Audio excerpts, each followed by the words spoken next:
औज़ुबिल्लाहिमिनश्शैतानिर्रजीम बिस्मिल्लाहिर्रहमानिर्रहीम अफ़मनित्तबअ रिज़वानल्लाहि कमन बाअ बिसख़तिम मिनल्लाहि व मअवाहु जहन्नम व बिइसल मसीर हुम दरजातुन इंदल्लाह वल्लाहु बसीरुम बिमा यअमलून। సదఖల్లాహుల్ అజీమ్. అనంత కరుణామయుడు, అపార కృపాశీలుడు, పాలకుడు, పోషకుడు, సర్వలోక సృష్టికర్త అయిన అల్లాహ్ శుభనామంతో ప్రారంభిస్తున్నాను. సోదర సోదరిమణులారా, అయ్యలారా, అమ్మలారా, అస్సలాము అలైకుం రహమతుల్లాహి వబర్కాతుహు. సర్వలోక ప్రభువు, సర్వేశ్వరుడు అల్లాహ్ మనందరి జీవితాలలో శాంతిని కురిపించునుగాక. ఆమీన్. ఇంతవరకు మనము మానవులందరి ప్రభు అయినటువంటి సృష్టి ప్రభు వల్ల మానవాళి కోసం అవతరింపజేసిన చివరి దైవగ్రంథం దివ్య ఖురాన్ నుండి 3వ అధ్యాయం 164వ వాక్యం యొక్క రబీమూలంను వినడం జరిగింది. దీని తెలుగు అనువాదాన్ని ఆలకించండి.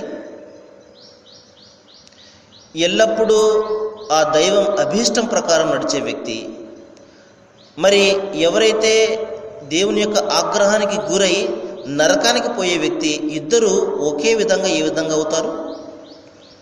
అల్లాహ్ దృష్టిలో ఈ 2 రకాల వ్యక్తుల మధ్య స్థానంలో ఎంతో తారతమ్యం ఉన్నది.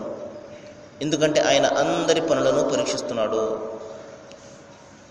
సోదరులారా, సృష్టి ప్రభువు ఇక్కడ చెప్పే విషయం ఏమిటంటే, ఒక వ్యక్తి మరి తన పూర్తి జీవితాన్ని దేవుని ప్రీతి కోసం ఖర్చు పెడతాడు. దేవుని యొక్క సంతోషం కోసం తన పూర్తి జీవితాన్ని అంకితం చేస్తాడు. తన అణువు కూడా, అడుగు కూడా దేవుని అభీష్ట ప్రకారము నడవడానికి కృషి చేస్తాడు. ఇటువంటి వ్యక్తిని మనము దైవభీతిపరుడు, పాపభీతిపరుడు అంటాము.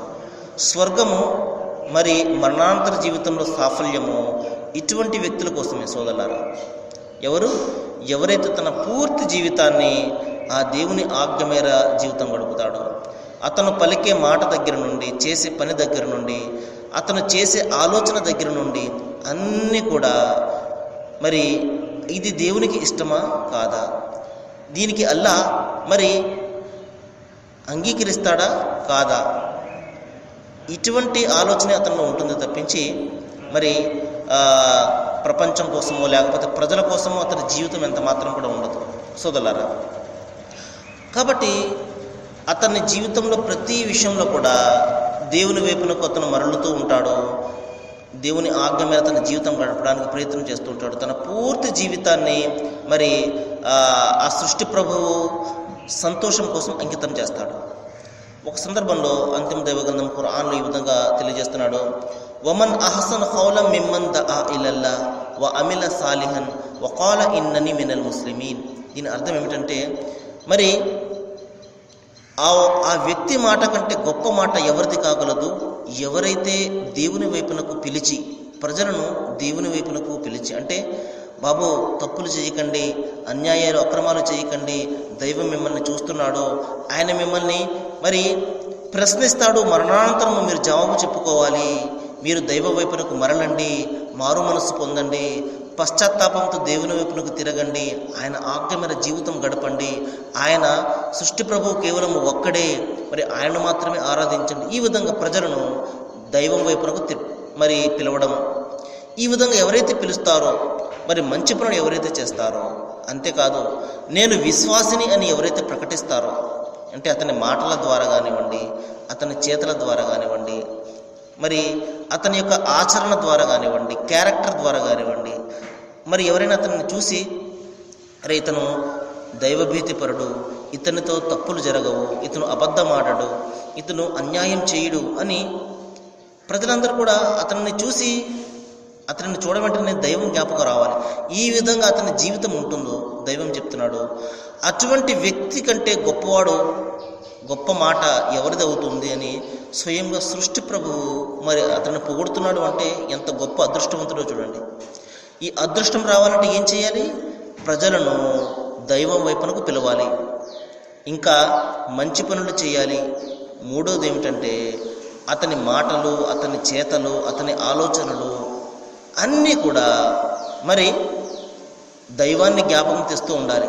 ఒక వ్యక్తిని చూస్తే ప్రవక్త ముహమ్మద్ సల్లల్లాహు అలైహి వసల్లం వారు చెప్పారు, ఏ వ్యక్తిని చూస్తే, ఏ విశ్వాసిని చూస్తే అల్లాహ్ జ్ఞాపకం వస్తాడో, అంటే దైవం జ్ఞాపకం వస్తాడో అతడే నిజమైనటువంటి విశ్వాసి అన్నారు. కాబట్టి దైవం జ్ఞాపకం రావడం అంటే పైనుండి దైవం ఇతని రూపంలో వచ్చేస్తాడని కాదు సోదరులారా. మనం ఈ విధంగా కల్పించుకుని ఉన్నాము. భావం అది కాదు. ఒక వ్యక్తిలో ఉన్నటువంటి సుగుణాలన్నీ కూడా దేవుని తరపు నుండి వచ్చినటువంటి సుగుణాలు. కాబట్టి ఒక వ్యక్తిలో మంచి గుణాలను మనం చూసినట్లయితే దేవుని గుణగణాలన్నీ కూడా జ్ఞాపకం రావాలి. ఉదాహరణకు ఒక వ్యక్తి ఎన్నడూ కూడా అబద్ధం ఆడాడనుకోండి, ఎప్పుడు సత్యాన్ని పలుకుతుంటాడు, అది దేవుని గుణం అన్నమాట. ఈ విధంగా దైవం జ్ఞాపకం రావాలి అంటే దైవంలో ఉన్నటువంటి సకల మంచి గుణాలన్నీ కూడా అతనిలో ప్రతిబింబించాలి అని అర్థం అన్నమాట. మనం ఏమనుకుంటామంటే దైవం జ్ఞాపకం రావాలి అంటే నన్ను చూస్తే మరి దైవాన్ని చూసినట్టే అనగానే ఆయనే కిందకి ఈయన రూపంలో వచ్చేసాడు అని చెప్పేసి విపరీతమైనటువంటి పోకడలు మనం పోతుంటాం. భావం అది కాదు సోదరులారా. ఒకరిని చూస్తే దైవం జ్ఞాపకం వస్తున్నాడు అంటే దాని అర్థం ఏమిటంటే దైవంలో ఉండే మంచి గుణాలన్నీ కూడా అతనిలో ఉన్నాయి అని అర్థం అన్నమాట. సోదరులారా, ఇక్కడ సృష్టి ప్రభు తెలియజేసేది ఏమిటంటే ఎవరైతే తన పూర్తి జీవితాన్ని దైవం యొక్క ప్రీతి కోసము, ఆయన సంతోషం కోసము ఎవరైతే మరి అంకితం చేస్తాడో అతను మరి ఇంకొక వ్యక్తి ఉంటాడు, తన పూర్తి జీవితాన్ని ప్రపంచం కోసము అతను అంకితం చేస్తాడు. ప్రపంచంలో భోగభాగ్యాలు అనుభవించడం కోసము, మరి ఈ విధంగా ప్రపంచ ఆకర్షకాలను అతను పొందడం కోసము నీతి అవినీతి ఇటువంటి ఏ పట్టింపులు ఏమి లేకుండా ప్రపంచాన్ని పొందడమే పరమావధిగా తన జీవితం గడుపుతాడు. మరి ఈ ప్రపంచాన్ని సాధించడంలో అతనికి అనేక రకాల అక్రమమైనటువంటి మార్గాలు ఎదురైనప్పటికీ కూడా వాటిని అతను అనుసరిస్తూ ఉంటాడు. నా ద్వారా ఇతరులకు అన్యాయం జరుగుతుంది, నా ద్వారా ఇతరులు బాధపడుతున్నారు అన్న ఆలోచన ఉండదు. ప్రపంచాన్ని ఏదో విధంగా పొందాలి, ఇతరులు ఏమైపోయినా నాకు అనవసరం అని అందరిని తొక్కుకుంటూ వెళ్ళి అతను సంపాదన చేస్తాడు, తన ప్రపంచాన్ని సాధించడానికి ప్రయత్నం చేస్తాడు. సోదరులారా, ఎవరైతే ప్రపంచమే పరమావధిగా బ్రతుకుతాడో అటువంటి వ్యక్తి యొక్క స్థానము నరకము.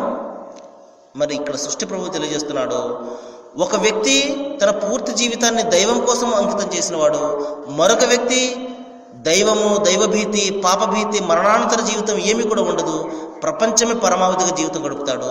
వీరి ఇద్దరి మధ్య ఎంతో తారతమ్యం ఉన్నది, భూమి ఆకాశాల తారతమ్యం ఉన్నది. ఏ విధంగా అయితే భూమి ఆకాశం ఒకటి కాదు, ఏ విధంగా అయితే పగలు రేయి ఒకటి కాదు, ఏ విధంగా అయితే తెలుపు నలుపు ఒకటి కాదు, అదేవిధంగా స్వర్గానికి పోయే వ్యక్తి, నరకానికి పోయే వ్యక్తి ఎన్నడూ కూడా ఒక్కటి కారు అని దైవం ఇక్కడ తెలియజేస్తున్నాడు. మరొక సందర్భంలో మరి సృష్టి ప్రభువు అంతిమ దైవ గ్రంథం ఖురాన్లో ఈ విధంగా తెలియజేస్తున్నాడు, లా తస్తవి అసహాబుల్ జన్నతి వసహాబుల్ నార్ అసహాబుల్ జన్నతి హుముల్ ఫాయిజూన్ అంటున్నాడు. స్వర్గానికి పోయేవారు, నరకానికి పోయేవారు ఎన్నడూ కూడా ఒకటి కారు.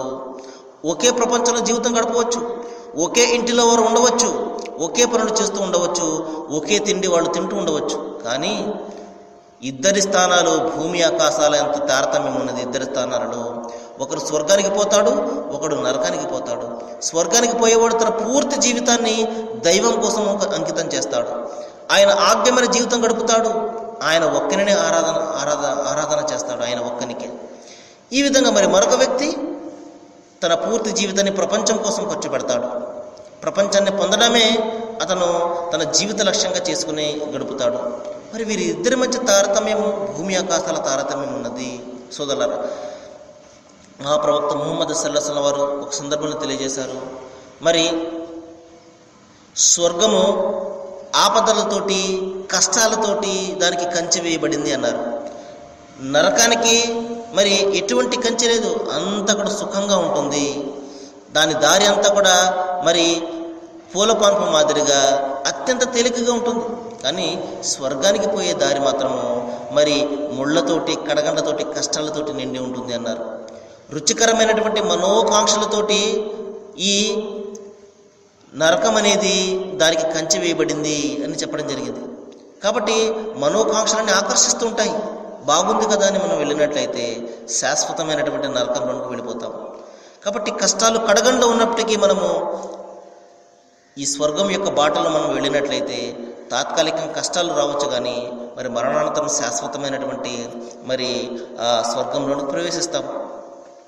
మహాప్రవక్త ముహమ్మద్ సల్లల్లాహు అలైహి వసల్లం వారు చెప్పారు, అద్దునియా సిజ్నుల్ ముഅ్మినీన్ అన్నారు, వ జన్నతుల్ కాఫిరీన్. ఈ ప్రపంచము ఒక విశ్వాసికి ఖైదుఖానా లాంటిది అన్నారు.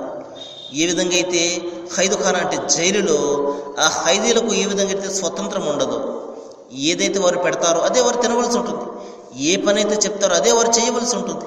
అదేవిధంగా ఒక విశ్వాసికి కూడా ఈ జీవితము ఖైదుఖానా లాంటిది. తన ఇష్టం వచ్చినట్టు అతను జీవితం గడపడు.